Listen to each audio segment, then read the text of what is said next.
One of the first topics, and I have this both on audio and on hardcover, Thank and you. I was fascinated by the concept of sort of creating a workshop to create great employees. And I was like, I'm like, duh. And so when I read it, that was fascinating to me. But can you talk about that idea and explain it a little bit and how that might work for a small business?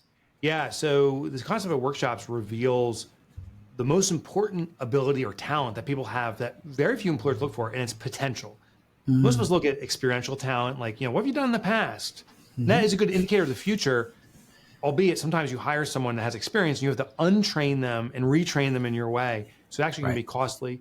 Some businesses, it's not enough to look at innate wiring. We use tools like Myers-Briggs or so forth to identify how someone's wired. But there's this big element, which is potential. What could this person do in the right environment that reveals the most about them? So the question, of course, is how do you find it?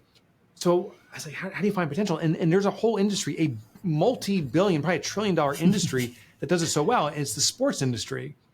So like, if you're going to play for a pro football team, they don't say, hey, show us your resume and tell us, do you also have to speak a second language?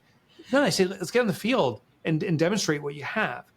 Yeah. But more than saying we're looking for a player, demonstrate what you have, they run these camps. So even before they're necessarily looking to hire, they run these educational camps. So you can learn how to be a better football player, come to our camp.